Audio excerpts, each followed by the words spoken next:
I've been bullied by like people who were supposed to protect me.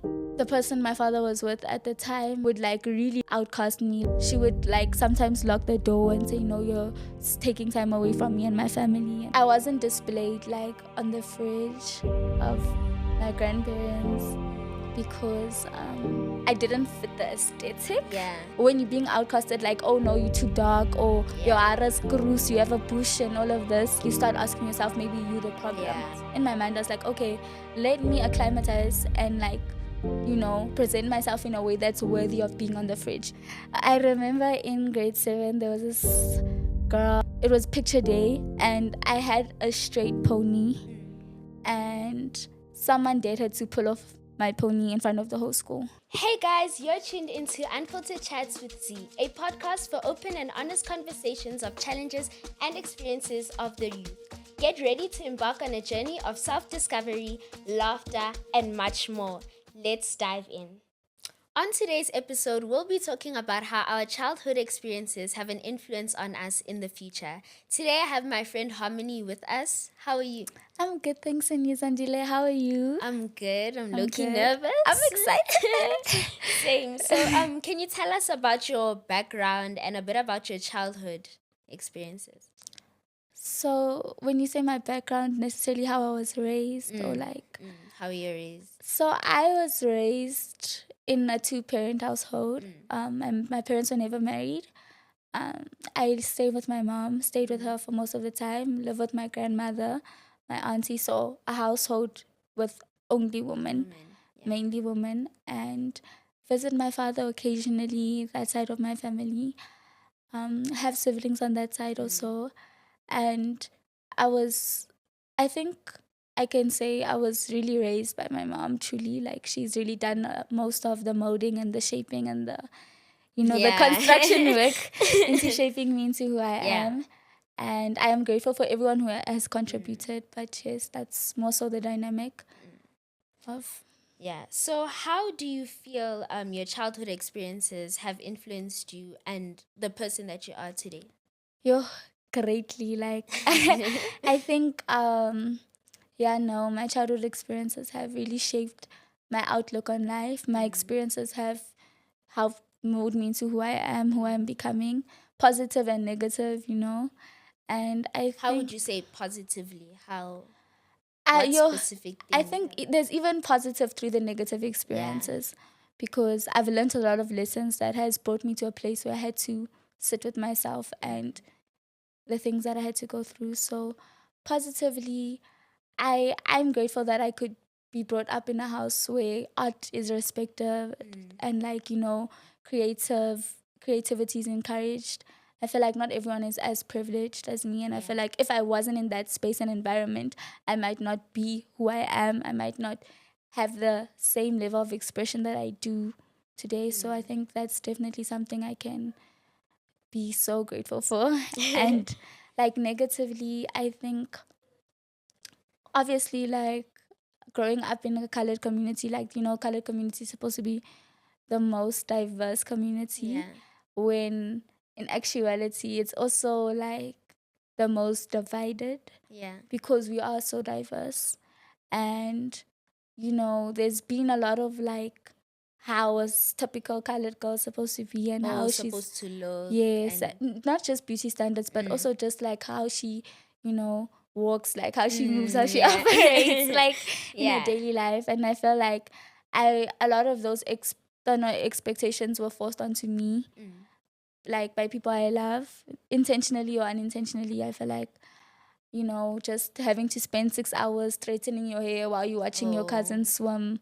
It's not a nice feeling. Or like having to feel like you need to change who you are to be acceptable for society. I feel like that was something that I really had to face. And I always like felt a constant need to, be a shapeshifter whenever I enter a room, to fit into that room and not make the room adjust and adapt to who I am. And I think that has affected me negatively, but it's also brought me to a place where I had to come to terms of like, who actually are you? And kind of destroyed me in many ways, but it also helped me, collect the pieces of who I am to rebuild myself again. and I'm currently still remembering myself. Yeah. Yeah. So on the topic of bullying, can you describe any instances of bullying that you have experienced during your school years, and how did it affect you? So I think like naturally, okay, wait, before we go into that, like how would you define bullying so that I can give you a worthy answer? Literally, like any situation where you felt like, I don't know, like it just was negative towards you. Like for me, I would say in terms of like looks, the way I looked, if someone commented on it and it made me feel bad, I would say, and it was a constant thing, I would say maybe I'd take that as bullying, or the way I acted, they would speak, or just Yeah. comments that people had that was like, it was constant. Yeah, I would say. Yeah, so I feel like even the comments that were not constant, some of them still had like a lasting impact on how I perceived myself and how I interacted with people around me. I feel like in primary it was deep, yo. Because in primary I feel like I was still developing that backbone. Yeah. And also in primary I also I wasn't confident in who I was externally. Like until I started transitioning into high school, like primary, like before I had braces, like before we became part of the brace face gang, like my teeth were all pointing east, north, and like I feel like I was bullied for my teeth a lot often. Like I couldn't close my mouth, literally and figuratively. I'm joking, but like I think overall I've been bullied, if that's your definition of bullied, by like people who are supposed to protect me the most. And I feel like because they treated me like that, like if your own father or your own whoever or your own XYZ is observant of this behavior and tolerant of this behavior, like you start asking yourself, maybe you the problem. So then when it came into school environments, it was nothing different. Like I just continued to allow and tolerate this behavior, because to me it was like, if everyone thinks it's okay, then surely. So instances I would be like, I although like my upbringing, like I am colored and all of that, like when I was like around about 6-ish, 7, I moved to like the burbs, and that in itself was a different transition. But I also feel like there's not a lot of colored people like where we are. Like I literally was like one of 2 colored people that I know of, and that also was a challenge within itself, because now when you're being outcasted, like, oh no, you're too dark, or your ara's cruz, you have a bush and all of this. And then when you go into a community where it's predominantly black, and black people have more similar features to you than colored people, and then even the black people are like also outcasting you. Oh no, you are wannabe black person. Oh no, you this. I remember the first time I ever did braids. Yo, Sandile, like in primary. What grade were you in? I think grade 5. Like the first time I ever did braids, like someone called me like a colonizer. And to me, I don't know, I just needed something to fix up, like something quick to go. And I feel like there's just been so many instances where it's like you're not black enough, you're not colored enough, you're not Indian so enough. Like you're just never enough wherever you go. And I feel like that also was a very strong idea and belief that I kept true to myself. Like, you're not enough wherever you go. So you always have to overcompensate because you lack in every... So I think that, and then also like it's always been about like, hey yo, I remember in grade 7 there was this girl, like she was also battling her own things at the time, wanting to fit in and all of that. And in response to that, like someone dared her to, like, it was picture day and I had a straight pony, and someone dared her to pull off my pony in front of the whole school. Yo, I'm so sorry, guys. Yo. Okay, so like did she actually do it? Yeah, it was deep. Like it was deep. But the reason why I had a pony in the first place, like my mom was never in alignment with that, because my mom is someone who's very like strong in her identity. Like she knows who she is. Like your natural hair. Like like she was wearing an afro when all of our friends, all of my aunties were relaxed and forcing, come here, let me make you right. And my mother was like, like, close my hair, like, I feel like my mom's always been very strong in her identity. So for her, she couldn't understand like how her daughter was so insecure with the features she wears so proudly. Yeah. And like, but for you, it was different because I was also exposed to things that she Yes, was unaware of, and I yes. didn't have the voice to even Yeah. express it to my own mom. Yeah, and you're in primary, so like Yeah, you're so still like, small. So some of these things you're like, is it normal or is it just me? Like, yeah. Yeah, so I feel like with natural hair, like now I wanted, it was for today, and I feel like I wasn't displayed like on the fridge of my grandparents because like I didn't fit the aesthetic. Yeah. And I thought they wanted you to look like a a certain way, yeah. but like they only displayed like my cousins and everyone, but like I wasn't there. So in my mind I was like, okay, let me acclimatize and like, you know, present myself in a way that's worthy of being on the fridge, even though it was something so stupid and insignificant that manifested in me like changing my whole external appearance just to be recognized by people who was just supposed to love you unconditionally.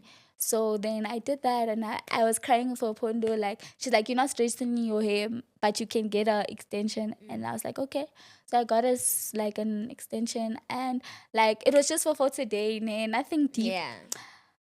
We're standing in the queue, like we have like this morning assembly line up, and now we're walking.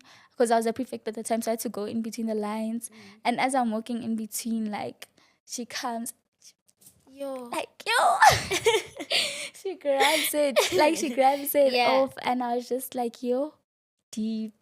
So I in that moment, like I wanted to cry. Yeah. Like I was really shattered. Like I know to the external, a lot of people are laughing. Like it might not seem as much, but like she didn't understand why I was doing it, and I also didn't understand why she did the things she did.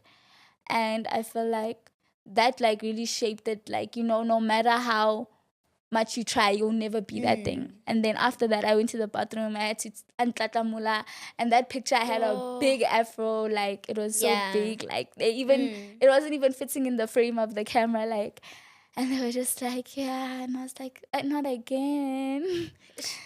But no, shout out to you for making a so plan. I feel like even that like experience, like that's literally like a representation of like, you know, being forced to step into your authenticity. Like this, and I feel like that's literally what happened to me throughout. Like I was forced to accept who I am.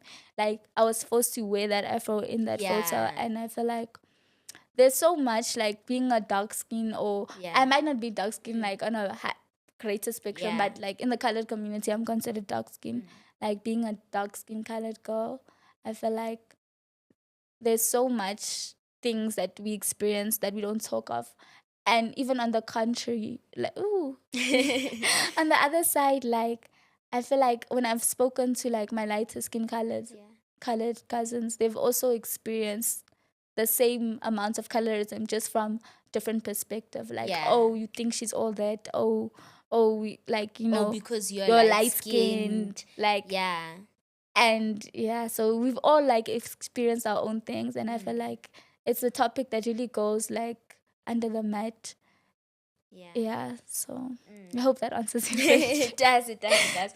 Okay, moving on to like family dynamics.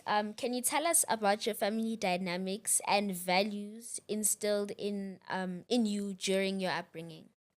So I think because like we were not like as privileged, but we do have, I'm grateful for all of the things that we have, and I feel like we well off compared to a lot of other people and a lot of circumstances that my relatives have and all of that. I feel like my mom always made it known to me that, look, you're not always going to have everything, but you need to make use of what you have and, you know, be grateful and utilize the resources that you do have. Like, so from even a young age, like, you know, creating your own toys and making your own things, I feel like that's really shaped me, like being grateful and, you know, for what you have and still being humble. Like, even if you do have that thing now, you must appreciate it 10 times more because someone else doesn't have it. Even if it's the smallest thing. So I feel like gratitude was something that was really instilled into me, and also creativity, because that really forced me to, you know, go into different environments and I create the things that other people would just get. Yeah. And I'm grateful And for. it also brings in hard work. Yeah, Compared to other people, they just get it, and then you actually have to work for it. Yeah. Yeah. So like creativity, like always finding solutions and like things to come up. You know, you're not gonna do this, but how are you gonna fundraise to get that thing that you want? Yeah. And like it like really inspired that entrepreneurial, energy. And always making a plan. Yeah. Yeah. So I think those are some great values that I'm grateful that my mom and everyone around me has instilled into me. Okay. So, how do you believe your family environment influenced your personal development and decision making process? I feel like drastically. I feel like all of us are a product of who we were raised by.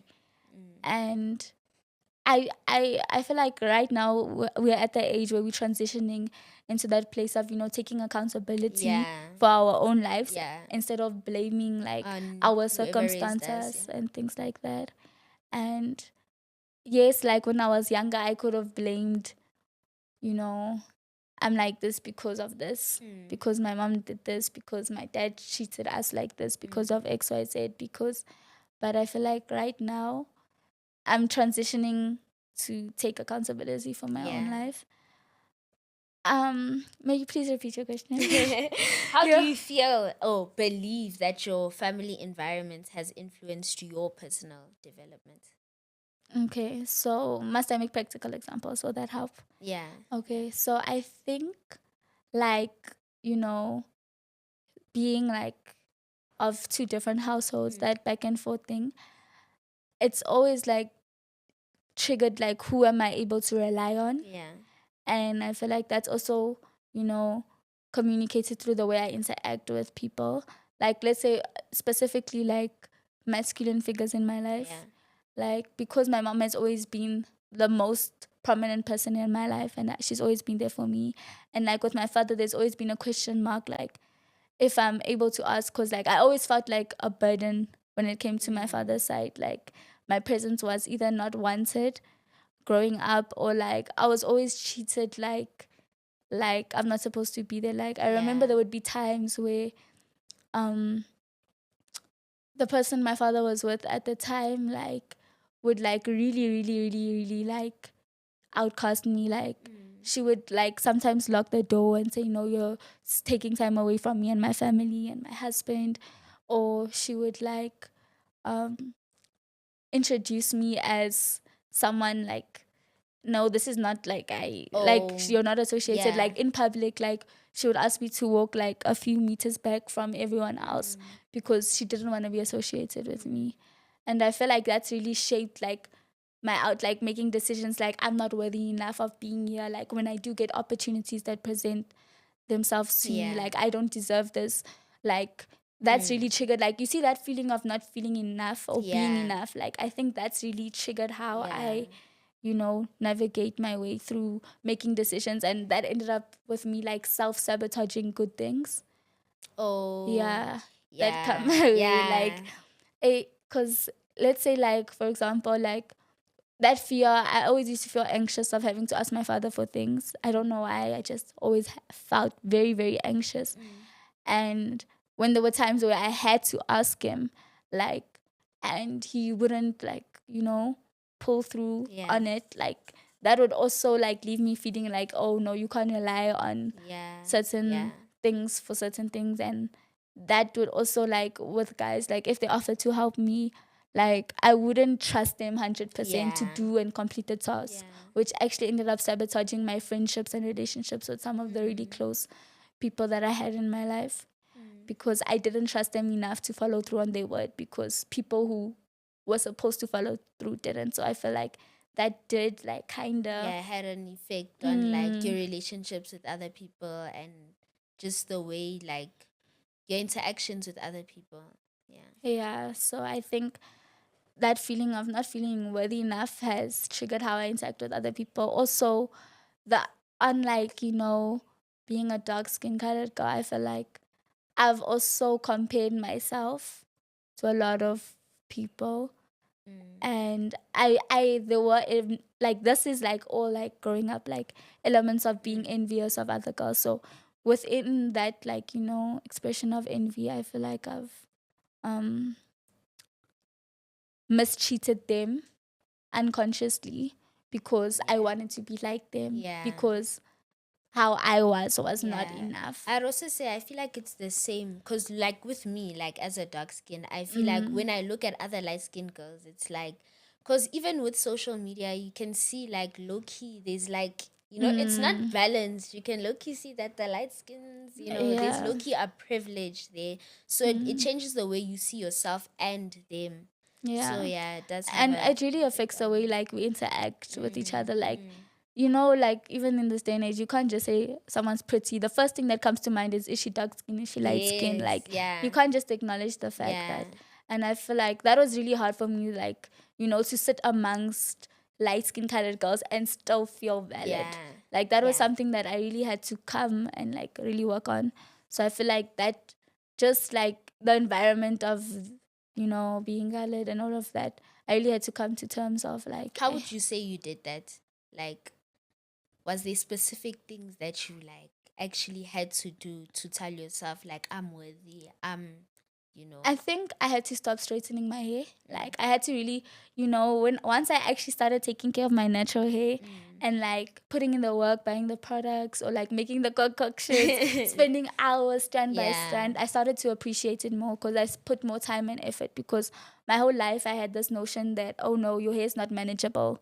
Like, it's untamable. Like, and like being able to tame it and to control it, like, kind of was me, like, shutting down and like hushing the external voices and actually doing it to myself. So once I started doing my own hair and putting in that time and effort, I feel like I started to fall in love with my natural hair, even though it was a work. It was work. Like, I felt like my hair routine was more healthier than the food I was actually eating.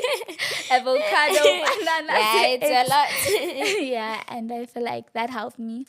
Also, I would say social media in a sense, but that wasn't healthy. It helped, but it wasn't healthy for the long term. Yeah.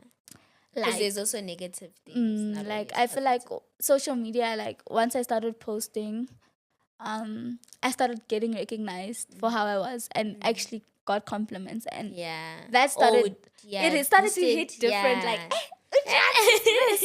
And that, like, kind of, that external validation, like, once you put your value in your external, like, you will only be validated for that and seen for that. And that's when it started becoming, hey. But it did help me, like, and also, like, you see, as beauty standards started to change, like, oh, natural hair, curls, we want this, we want that. And on social media especially. Yeah, like, as I got a phone and like started to transition into social media, that's when those things started to change. So it was so different because, like, a few years back, I was getting bashed for the same features that I was getting praised for, and it was just like, okay, like, Yeah. I feel like a lot of people can agree on that one.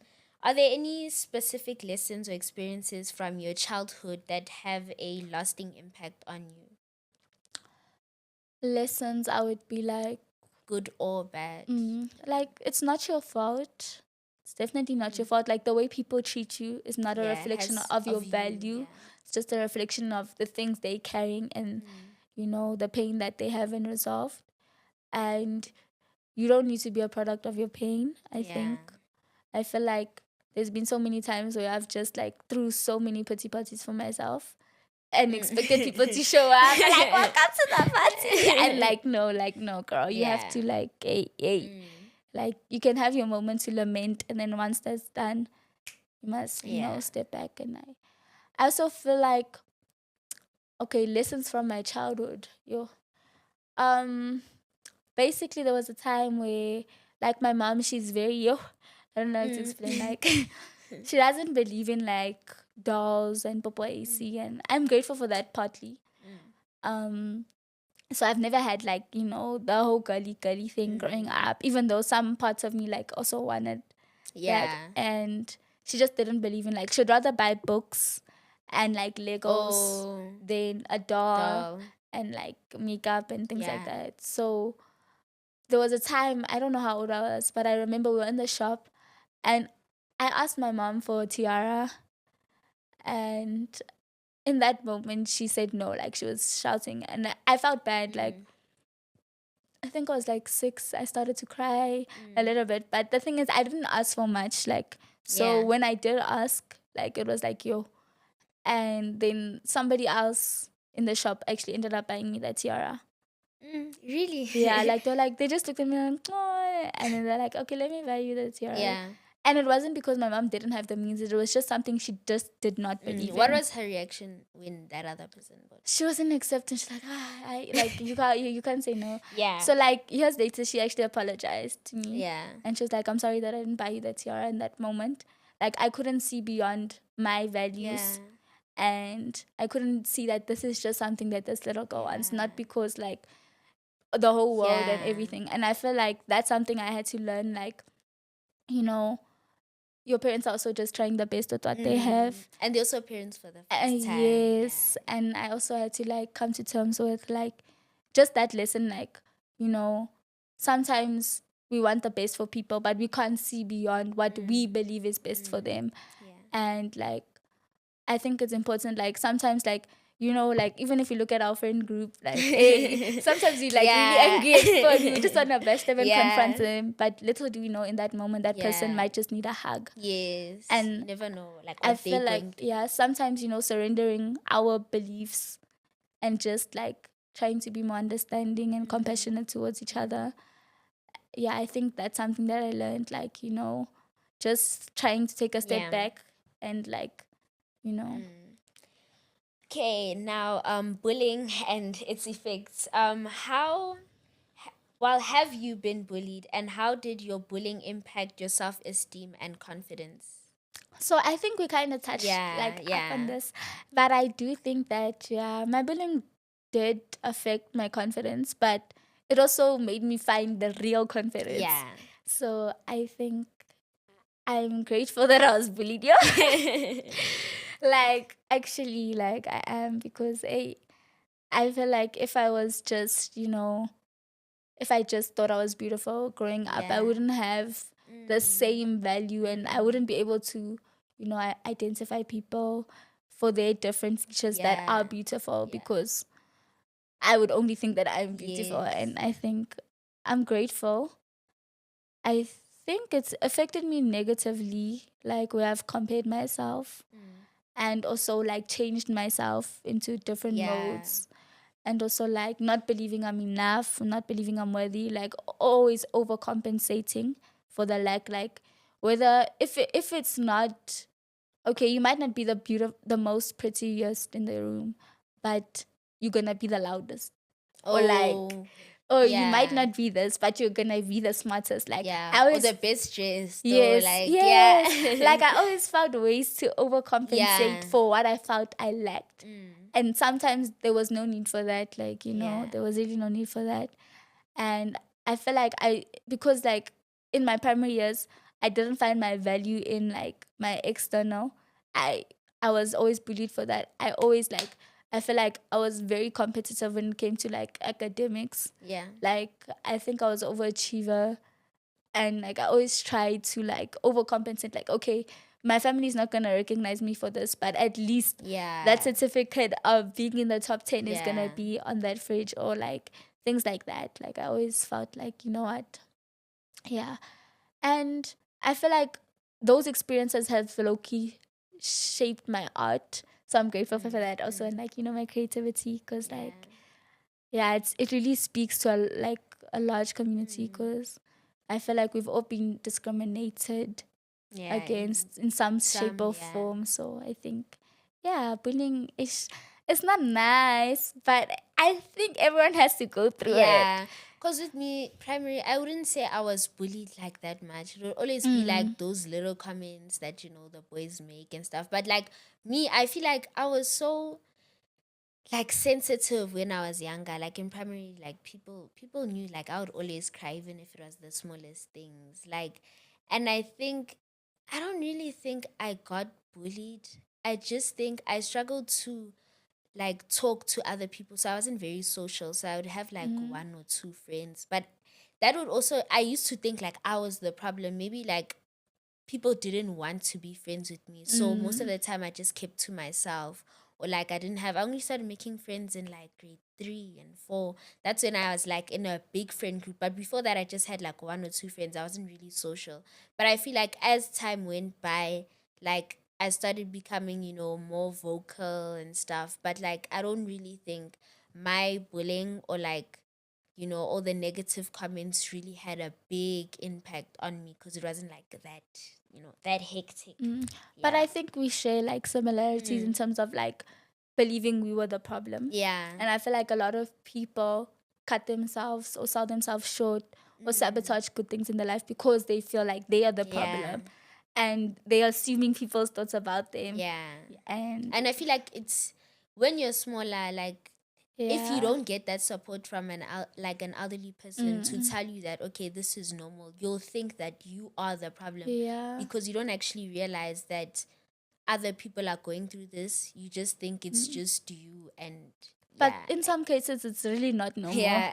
Like in my case, like I thought like the way that I was getting treated was normal, like but it really wasn't. It really wasn't normal, and I normalized it, and that's why I always justified actions of people. So I think, hey, either way, whether it's normal or not normal, what people think about you is none of your business. Yeah, it has nothing to do It's nothing to do with you. So did you have any support systems in place to cope with your bullying, such as like friends, family, or like a mentor? I feel like because I just assumed I was the problem. I didn't actually acknowledge that there was a problem. So I couldn't really express that to anyone. Only until like now, recently. But before, I think I would always just keep it within. Yeah, so you wouldn't like tell anyone. Yeah, I don't think anyone really knew and anyone like really acknowledged. And then I'll just have a random outburst. And then, it wasn't really healthy. But if I'm gonna say someone was really responsible in helping me, like, see the value within myself, I would say it's God. Yeah. Like, I feel like God has been my biggest mentor, and like, it's really helped me. So were there any like, during this bullying or while you'd get bullied, were there any like people in specific that would actually stand up for you? Sure.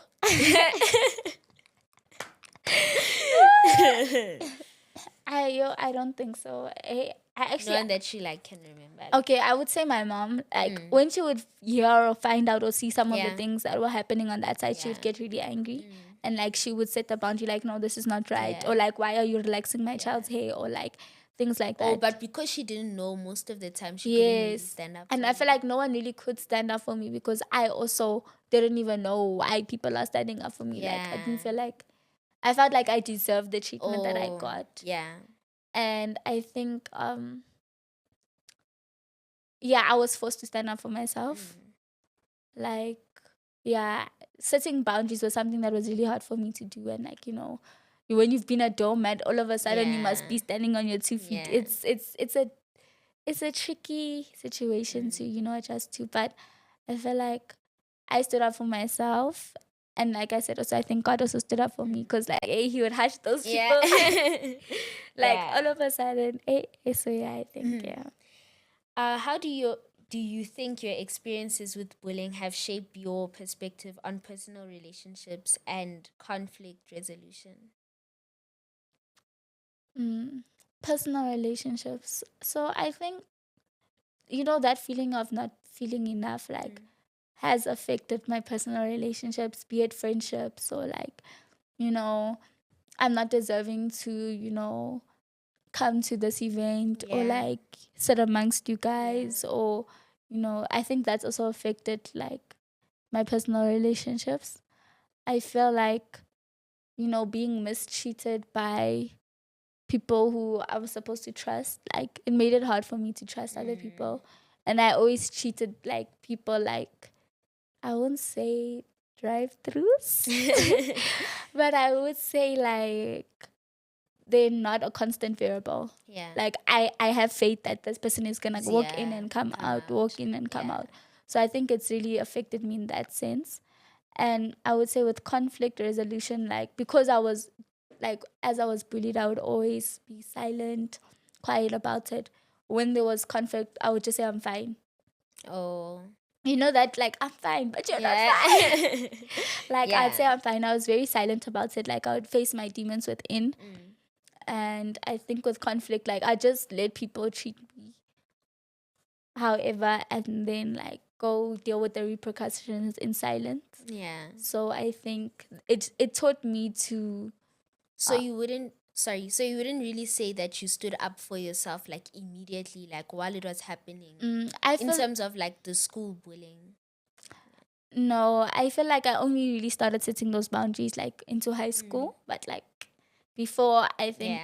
no, I was just very quiet about it. Like, you really had to force it out of me. Like, are you sure? Are you sure you're fine? And, like, I think I would deal with conflict silently. But now, obviously, the healthy approach is to be more expressive about it and, be more compassionate. Because as much as you're going through things and people are mistreating you, that person is only doing what's been done to them. And hurt people. Yeah. Ooh, sorry. Guys, I'm sick. Okay, so high school experiences. So transitioning to a high school, what were some challenges you faced and how did you navigate them? Boys. I think yo, sorry. Let me just yo. I think boys were like, or not just boys, but external attention. Because like I said in primary, like, I wasn't really recognized for how I looked or anything. And when I transitioned into high school, it's a different ball game. Yeah. Like, did you go to a different high school? No. To the one that you... No. Primary. Okay, I went to a primary school, left the primary school, came back to the primary school. Then went to the same high school. Like, because now, I know this is not healthy, but in South African schools, it's very common to find, like, older guys approaching younger girls. And because I haven't had, like, any person approach me, or I've never been recognized, when people did compliment me, like, it was like, okay, wait, what? Yeah. Like, it was like, okay, wait. So I think I really needed to, like, hey, like, that was very, like, I was like, okay, like, I used to wake up to get those compliments, you know? Yeah. So I feel like, because I've never been recognized for that, the moment I was recognized for that, I placed my entire value into my external. So I think, like, the challenges I faced, like, being so fixated on the meretricious side and, the external aspects of my being, that I neglected who I actually am. But I feel like that does happen a lot with high school and a lot of pretty girls. That's why you realize most of them make their looks, their personality, literally, like, their whole personality is the way they look. I think you're thinking what I'm thinking.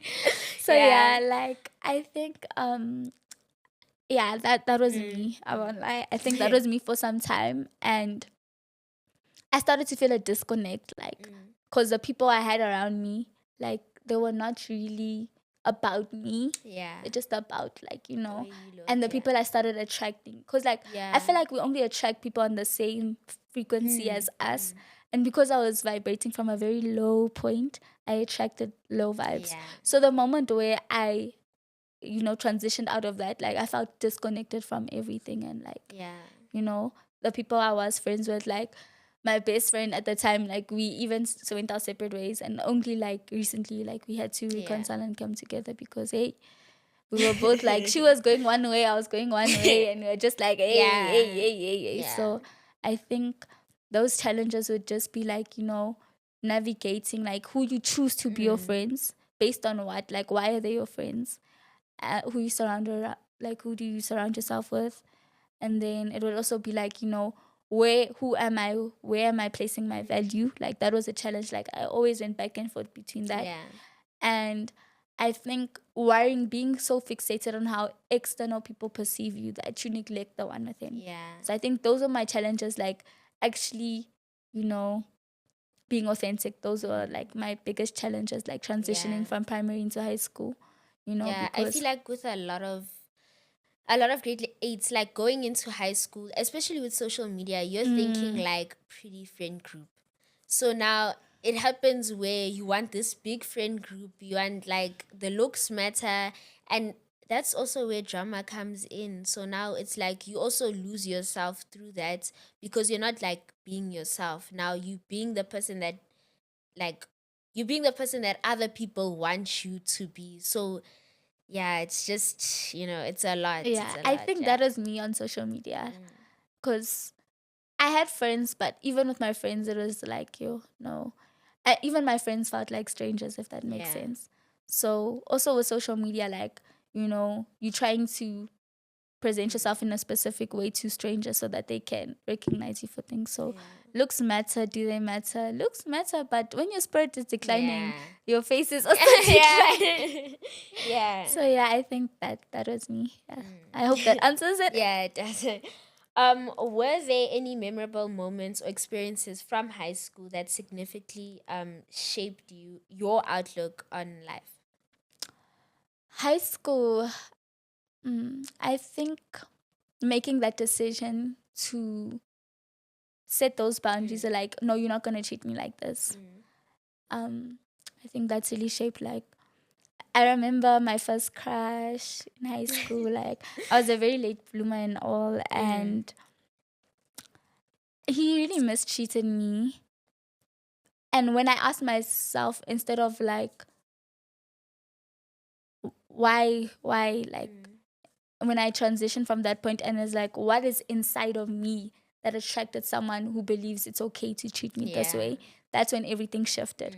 So once I realized that I am attracting these type of people because I put my value in that, like it shifted. So I think like being able to shift into that new space and like saying no, like this is not how you're gonna treat me. Like I'm not gonna be objectified. I'm not gonna be seen as this. And if you wanna do those things, not in my space. And also that's like not who I am. setting those boundaries even with friends. Like like when they make certain comments of certain things, you know. Sometimes at school you're just there for school, but they worried about like how you look and all of that, and then they're making comments. Like setting those boundaries, treating people, and showing people how to treat me. I think that's really like helped, shift how I am in high school. Experiences in high school, I think also like that talent show. So yeah, I was new to the school, and there was a talent show at the school, and there was a lot of new talent, and there was a lot of amazing talent. So I didn't think I was the most deserving and the most, capable of executing and, winning this talent show. And then a lot of things were happening in that week, like external pressure. Teachers were shouting at me, like, because they had a miss. Like, they're like coming at me for my attitude. And I'm like, ma'am, you can say anything about me, but my attitude is not one. And that's how I knew people didn't know me. Like, people basing me off general assumptions, or like, you look like someone who's rude and intimidating. And I'm like, no. So there was a lot that I was going through. So in the midst of this talent show, I was very like heartful. Like, I don't know how to explain. Like, I was angry and I was sad because I missed my sound check because teachers are shouting at me, but they don't even know me, but they're shouting. And I was getting emotional. So I went to the bathroom. I like cried a little bit, like fixed up myself, and I was like, okay, no, I'm gonna perform now. Let me get in. And 5 minutes before the performance, I changed my song, like the whole song, the whole performance, the intention behind the performance. And that performance was just an expression of, the internal conflict I was facing within myself. And that resonated with a lot of people in the room when I performed it. Yeah, that song I remember I went in. Yeah. And I ended up winning the talent show. And through that, like, that was a lesson of like, the world might have a perception of you, but also you must focus on what's within. I think, there's a Bible verse in John, greater is the one within than the one in the world. Like, that really taught me, like, that experience really taught me, like, people are always going to be saying things left or right and said, but what is it that you need to say? And what is it that you are that's gonna, there's a song, Ishmael's Baby, sorry. There's a song I'm thinking of, and it says, like, the godly form is bursting through the cracks. So if you just focus on what is within, it will ultimately reflect without. And I think that experience in a whole just taught me that. It also taught me to be resilient, don't give up. Because if I was gonna give up, I was ready to pull out of that talent show. And be resilient, trust yourself, trust your intuition, because I trusted myself to change the song, trust God to tell you what to do next. So and I could also say, like, I feel that in that moment you could have easily chosen to let those teachers just make you, like, you could have said, okay, because they said I have a bad attitude, I'm gonna have a bad attitude. But you didn't let that make you. You didn't let what they said about you make you, or that's important, like not letting the external words define you. Like that is very important. So I think that was an experience that really shaped, like it validated everything that I needed to know, like, hey, trust yourself, hey, be yourself. Like it validated that. And I think that really was a very, very meaningful experience to me. So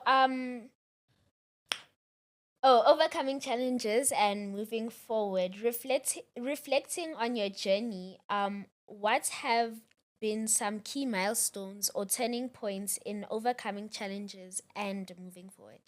So I would just go back to that experience. I think that was also that performance was like something. Also, my very first performance. So because I was new to South Dance, I didn't know did I say this school? It's fine. It doesn't. Because I was new, like I didn't know that masters when you perform with the backtrack, when there's instruments, we must leave the backtrack.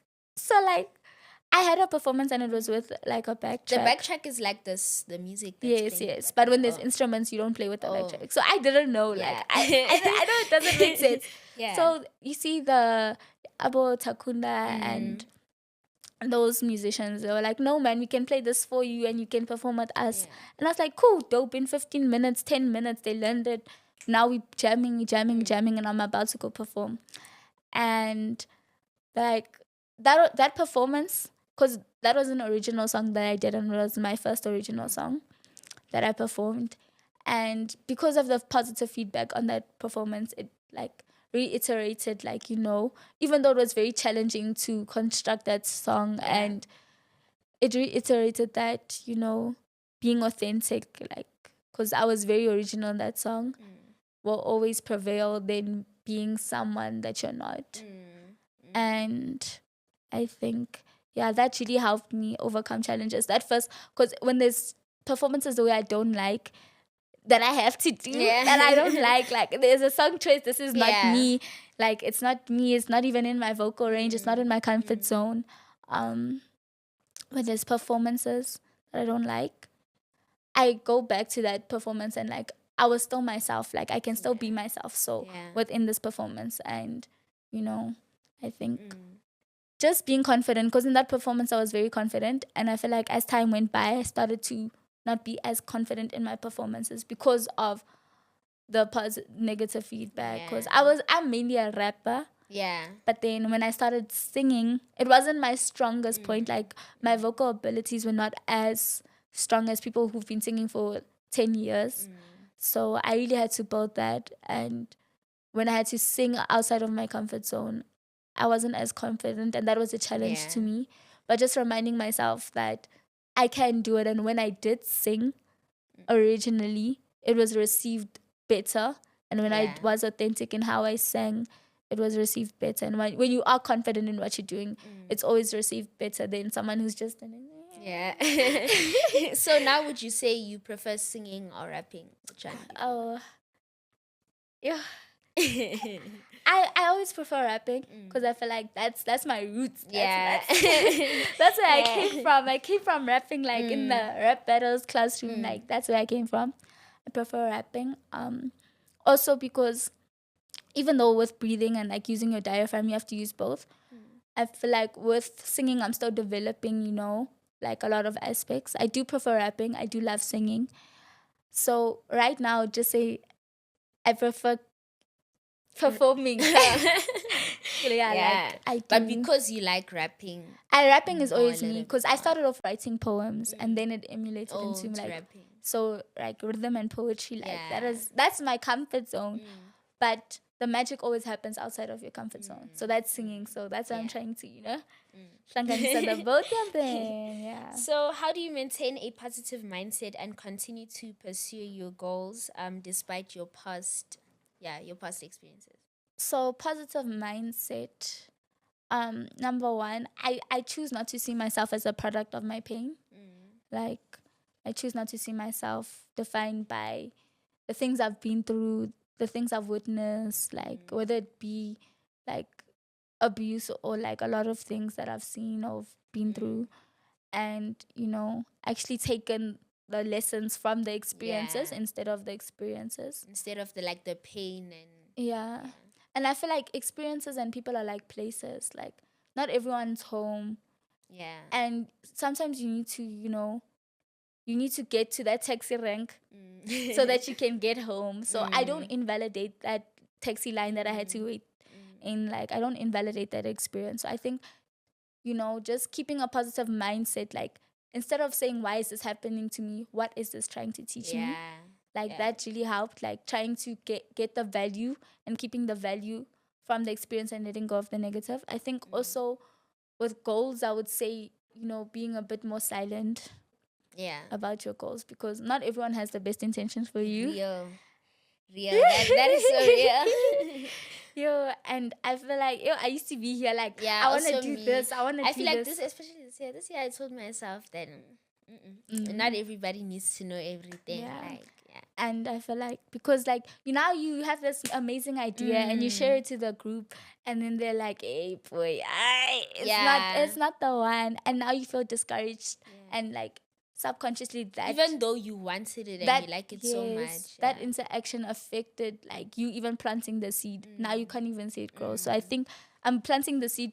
Once you see the fruits, I'm gonna say like, okay, by the way, I planted this seed.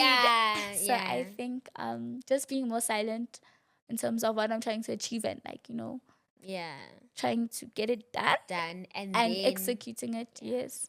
And what else? I think prayers also help me keep a positive mindset, because even though I'm not communicating it to people, I'm communicating it to God and trusting that God's going to help me achieve this plan.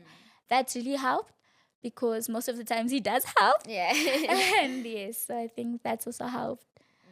And, like renewing myself in like the promises God has had and planned for me, like, because sometimes you don't have the physical strength, or you don't believe that you're deserving and worthy enough.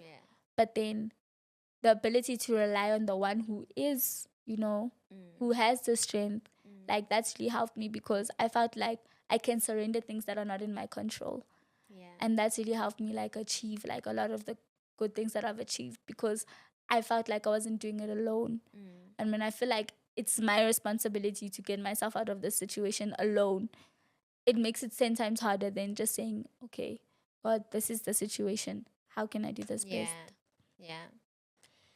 So, moving on to rapid fire questions. What is your favorite childhood memory? Okay, you know what?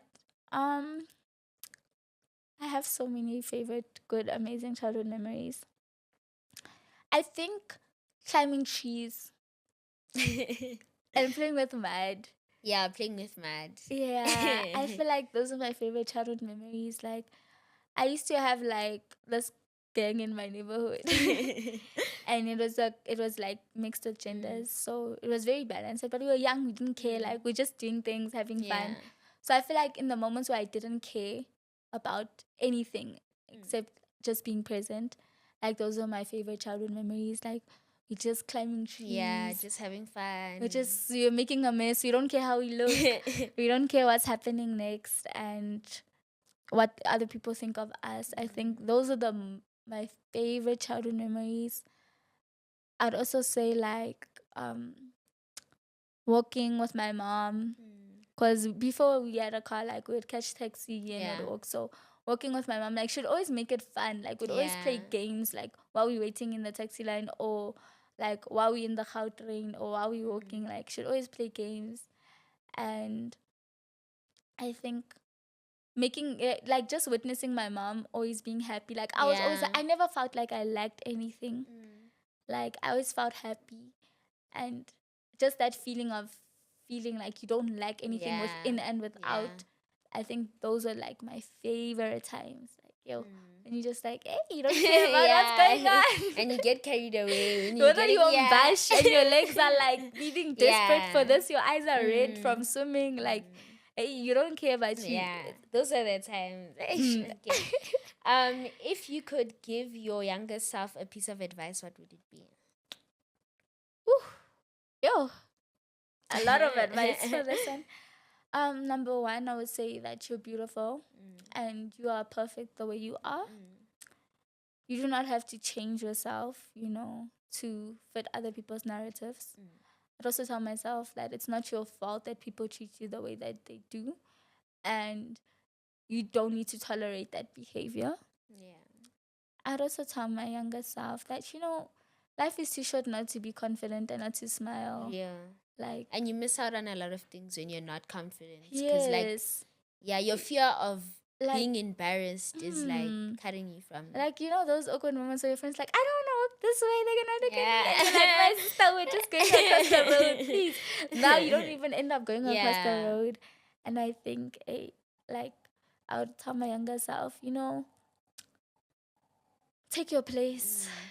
Take your place, because I always felt the need to minimize myself so that others can be maximized. And I feel like, just take your space and take your place. I would tell my younger self, your skin is beautiful. Same. Your curls, your coils, like, they are perfect. Like, each and every strand resembles, like, one of your ancestors.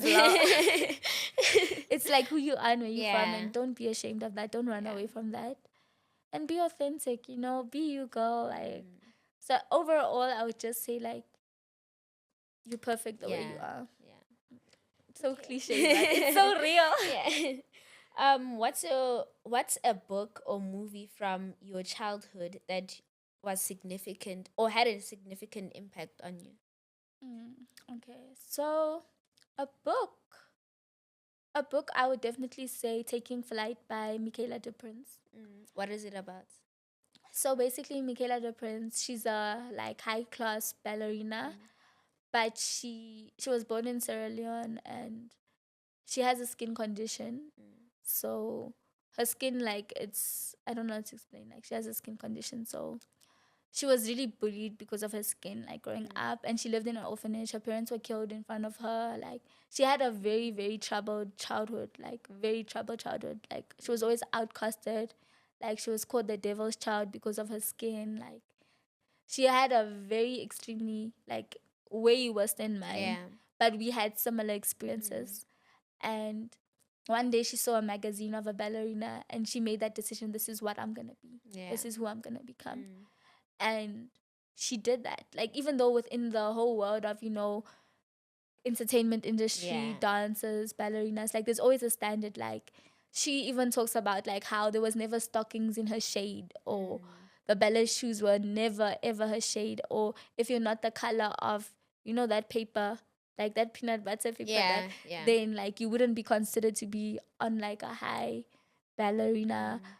On, like, a level that's worthy of being on a high stage and all of that. And she did it. Like, despite all of the things that the odds were against her, like, she set that goal and she achieved it. She executed the thing she set her mind to. She wasn't defined by her skin color. She wasn't defined by how she was treated. So that was, like, very inspirational to me, because you don't need to be seen as a product of your pain. You don't need to be seen as your experiences. Like, you can be seen as the things that you choose to be, and the things that you choose to achieve. And something that I'm also trying to work on is executing. Like, she executes her task. She achieved and obtained the thing she set herself out to do. So Like, I think that was a book that really, really, really, really like. When did you read this book? Yo, my granny actually bought me this book. I don't know. I think I was like 11. Like, I don't know. It was way back. I don't remember, but all I know is that if she can do it, and if she can still be a performer and still be respected, so can we. Yeah. Because there will always be someone who has lived a more troubled life, and someone who has it better than you. But it's what you do with what you have that makes you who you are and who you become. So I think that's something I really took from her. And shout out to Michaela. Yeah. If you could have a dinner with a famous figure, who would it be? Ooh, wow, okay. Who would you choose? You actually don't know. This one I have to think of. Yeah, myself. I don't really think a musician, because most of the people. Let me think. Why not? Okay, I think our future selves. Yeah. Real. That's such a good answer. Yes. I think our future selves. I think I'd love to have a conversation with like our future selves and ask us like, what did we have to do? What did we have to endure? Like, what decisions did we have to make? To get there. And are you fulfilled? Are you satisfied where you are? Like, how are you feeling? Like, Yeah. So I think our future selves. Maybe Michaela depends, but it wouldn't be a thing of, because like I feel like all of my answers have been answered. All of my questions have been answered through reading her book. I feel like, and her books, I feel like our future selves, because hey girl, I don't know. The future is very interesting and I'm excited for our futures. Same. Yay! But like besides us, I actually genuinely don't know.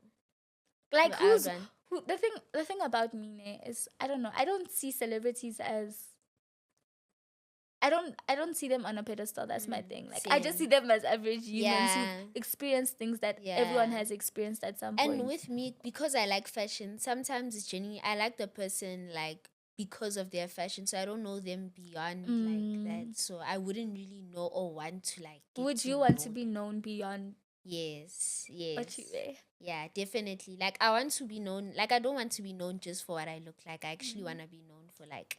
Hence why I started this podcast, Like, I actually want to be known for my personality and, like, the things that I do. And, like, have an influence on, like, the generations to come. Yeah. Okay. Okay.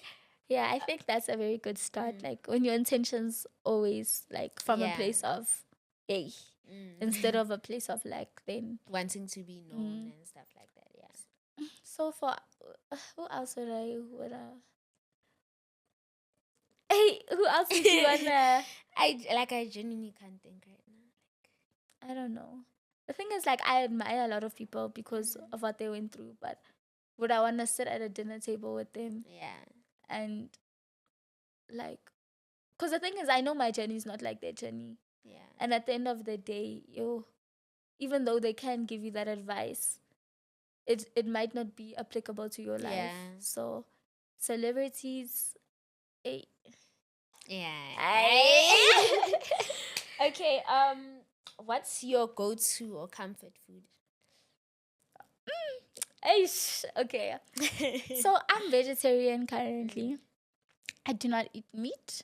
I think I made that decision because I was trying to transition from a place of surrendering my worldly desires and like dying to my flesh. So like not eating meat was like me symbolizing like, not, falling a victim to like worldly things and trying to, build that thing. And it's actually made me feel a lot better, like energetically, like within myself, like my desires. Like physically and... Yeah, like, not eating meat, like, hey, I don't know. Because it's like, sorry for those who love meat. But like, the energy, how that animal dies and how that animal feels, you inheriting, like what you put inside of your body, the same thing of like what you put inside of your brain, like you become. Like, even was this Proverbs 23, like, as a man thinks, so he is. Like, everything that you think, you become. So, I don't know. Oh, for you, it felt like... Hey, I don't know what those animals were thinking, but I'm eating it. Like, I'm eating it. So, I think before, like, my comfort food used to be dunk twings. Yo, I used to love dunk twings. Like, yo, me and dunk Same, twings. I also like them, but these days, I don't know. They don't, you know, they don't hit. But my comfort food, I would say slab chips, but they have to be like... chips. Phillips chips. Yeah, because there's chips, like, I like fries, so McDonald's fries, and then I also like specific slab chips. But for me, like, chips in general, like, that's my comfort food. Like, when I get takeaway, I need to have chips on the side, fries on the side. Like, for me, that's what makes my meal. Chips. I think it used to be dunk twings. Also sushi. I love sushi. Now, what is my comfort food? I don't think I find comfort in food. Do you think it's because you're vegetarian, or like... I think ever since I've become vegetarian, like, my whole relationship with food has changed. But maybe as you go, you'll find like something that... Carrot cake. Yeah. Ice cream, carrot cake.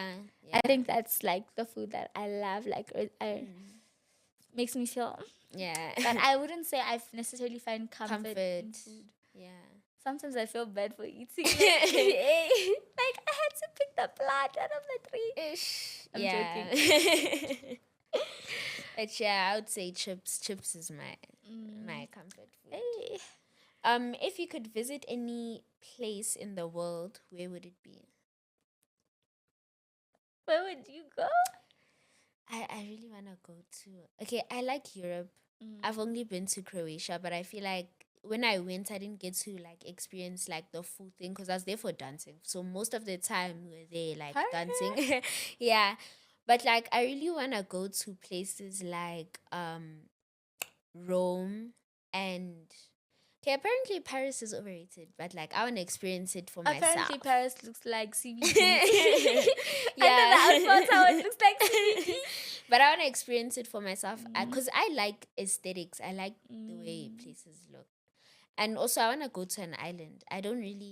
Not that I don't really care which one, but like, maybe Mauritius, even Maldives, something like, not something, I think with me, I do care about aesthetics, but I care more so about feelings than how it looks. Because if I'm in a place and I just feel like, like, I don't know. I love Asia. Like, I love Asia. My experience of like going to Asia was always like, people there are so loving, so kind. Whether you understand them or not. Everything is so like, I just love it. I love it. And also the food. I feel like, especially in Thailand, like, the lifestyle was more healthier. Like, I could live on fruits. I also want to go to Thailand. Yeah, I love Asia. Where would I want to go? I would want to explore the whole of Africa, because I feel like everyone wants to jump the seas. Everyone wants to skip the seas, but we don't actually take time to actually appreciate our own land and where we're from. And I feel like there's so much beauty in Africa. So I'd love to go like everywhere in Africa, like Ethiopia. I love Ethiopia. Seychelles. I want to go to Egypt, guys. Like, I don't know why, but I want to go to Egypt. Like, for some reasons, I feel like there's a lot, Yeah, you feel connected to Egypt. I think also with me, like, why I felt connected to Ethiopia. When we went there, we had a crossing over firelight, and everyone they thought I was Ethiopian. Like, the amount of times that I can see your passport. Like, people were speaking Amharic to me, and I'm like, this one is not me. And did you go there for like holiday? No, so we were just crossing over to go to Asia. So we used the Ethiopian Airlines. That's another story. But basically, I had these two Ethiopian friends growing up, Nathan and his older brother. I really forgot your name, I'm sorry. But like, so in my in my like preschool, as we would walk, they would live like walking to school. Like they would live like in the road to school. So sometimes my mom would pick them up and then we'd go together. And sometimes like my mom would have to work late, so I would just stay at their house. So we really developed like a very nice relationship. And their mom was so loving and accepting. And because like they low-key have similar features to me. Yeah. And I never felt acceptance within my own community. Like I was like, oh, these people look like me and they're so loving and they love me how I am. Like I resonated with that culture. Yeah.